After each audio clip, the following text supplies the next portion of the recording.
So Brad, Tuesday afternoon, a group of under-21s headed to Southampton for a friendly. How did that come about first? Basically, we're trying to provide as many opportunities as we can for sort of the young pro group.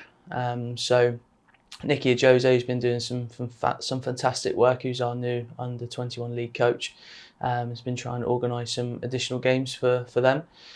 Obviously, they're getting some great experiences in training with the first team, but some more substantial game time either before or in addition to their loan games is really important. So obviously with the contacts with Lee at Southampton, we managed to get a good fixture on Tuesday. So we were really pleased to have that opportunity for the young lads. And it was a 1-0 defeat, but that probably didn't tell the story of the game, I guess. It was a fantastic game of football. Ultimately, it was sort of end-to-end stuff. It was a real tactical battle from both sides, and we were really pleased with how the fixture sort of panned out and what it gave our players, especially Czech Diabate and Carl Taylor. Fantastic for them to both get 90 minutes under their belts, which has been brilliant and a long time coming for Carl. I think it's been nearly 2 years since he's played 90 minutes. So again, an opportunity for some more senior pros with a lack of game time to play in that game. And ultimately, we played some fantastic football. The boys demonstrated high levels of composure to play our way, even going to sort of a Category 1 academy, and we had a very young side. In addition to those two, we had a very young side, a lot of under-18s involved in the starting lineup and on the bench. So ultimately, they gave a great account of themselves, first and foremost, and we were delighted with how they performed, and we made some excellent chances. Attacking in the final third was brilliant in terms of the game plan that we set out, and we were absolutely delighted with how that went. Sonny Cox, someone who's had a few minutes so far this season, I guess it's great for him to lead the line for this team. Yeah, it was great for Sonny, being sort of that focal point up front and getting lots of opportunity to run beyond, and again more substantial game minutes. He absolutely brilliant. He's getting some fantastic opportunities in that first team environment and coming off the bench and doing really well. So he's got 2 assists now for the first team, which has been brilliant, and making a real impact in those games. But also he's not starting the games, so it's important that he feels those experiences of starting games and finishing games where possible. So that fluctuation of variety in his game is still important at his age. I guess a great learning experience for some of the younger guys in that group as well, to go to a top academy side. Yeah, absolutely. And Southampton are a fantastic academy. Got some really good people there.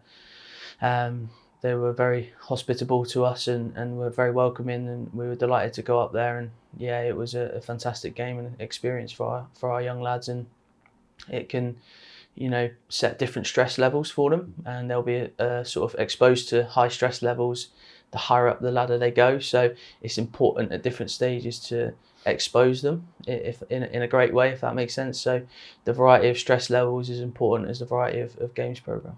Just going back to Nicky Ajose there, as you touched on, can you just tell us a little bit more about his new role within the club?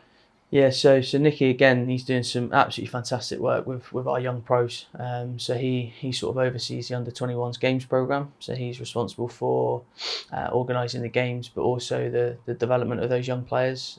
So him, myself, and Marcus sort of oversee that sort of PDP area in terms of the young pros group, alongside Kev, who has previously been into the academy. So Nicky does individual clips with them, sets up the games, watches them in the first team environment and training, has a bit of time with coaching with them in the first team environment, does additional sessions for those groups in sort of Monday and Thursday afternoons, so they get 2 extra sessions a week, because obviously they're younger, they need to do more, they need to be fitter, they need to be stronger, and they need to be better on the ball. So all these things entwined mean that they need to do more, not less. So it's important that when they are getting less game time, that we're not just allowing them to do less. We need to increase the volume of what they're doing to ensure that the gap is closer. So yeah, Nicky's been doing some fantastic work on that early stages, and he's also responsible for sort of overseeing the loans as well. So we'll go out and watch games and make sure that they're getting what they need from their loan clubs as and when they do take place. And is this something that you'll be looking to do more throughout the season, have these kind of like friendly fixtures? Yeah, absolutely. We've already got 2 more booked in.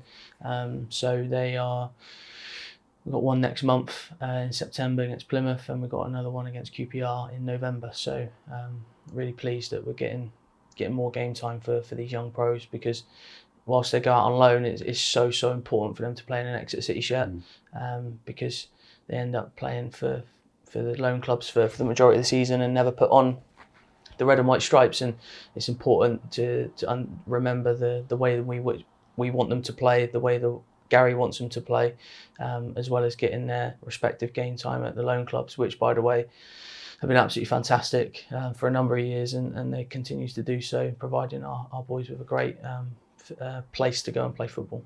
And that's the case from all ages at this club as well. Today there's an under-8s group joining the first team for a bit of experience, just to see what it's like, I guess, and there's a lot they'll learn from that.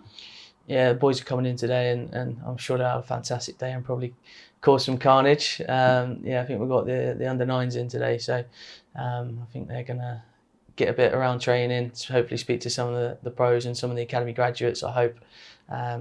Hopefully terrorise Gary in an interview, hopefully, and I'm sure they'll have a great day, and I think they've got a bit of lunch as well, so I'm sure they'll have smiles on their faces nonetheless.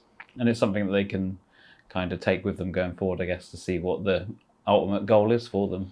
Yeah, absolutely, and also it's just highlighting the community club that it is, bringing that sort of alignment from under-9 all the way up to first team. It is so vital, and we want to maintain that integrity of, we call it a community club and a friendly club, and we want to maintain that integrity within the football club. So Josh Can, who set this up alongside Ben Watmore, have done some fantastic work again in making that happen, and again speaks volumes of the type of staff that are in that building in the first team realm, because they're well up for it straight away. And I'm not sure I'll be saying that after, but we'll see. But yeah, it's fantastic, and yeah, the academy is so important to this football club, and we want to just enrich every young person's life that comes into this academy.